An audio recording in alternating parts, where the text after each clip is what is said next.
দেশ ও জাতি গঠনে কোর অফ সিগন্যালসের গৌরবোজ্জ্বল ঐতিহ্য তুলে ধরার পাশাপাশি দেশের সেবায় বিভিন্ন উন্নয়নমূলক কর্মকাণ্ডের প্রশংসা করেছেন সেনাবাহিনী প্রধান জেনারেল ওয়াকারুজ্জামান।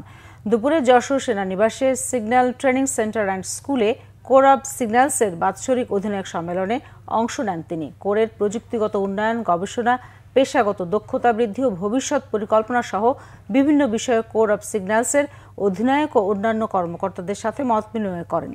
মহান স্বাধীনতা যুদ্ধে আত্মদানকারী সেনানী সহ সকল বীর মুক্তিযোদ্ধাদের শ্রদ্ধার সাথে স্মরণ করেন। সেনাবাহিনী প্রধান বেলা 12:30টার দিকে STC&S এর অনুষ্ঠানস্থলে পৌঁছালে আর্মি ট্রেনিং অ্যান্ড ডক্ট্রিন কমান্ডের জিওসি, 55 পদাতিক ডিভিশনের জিওসি ও যশোর অঞ্চলের এরিয়া কমান্ডার এবং STC&S এর কমান্ড্যান্ট তাকে অভ্যর্থনা জানান।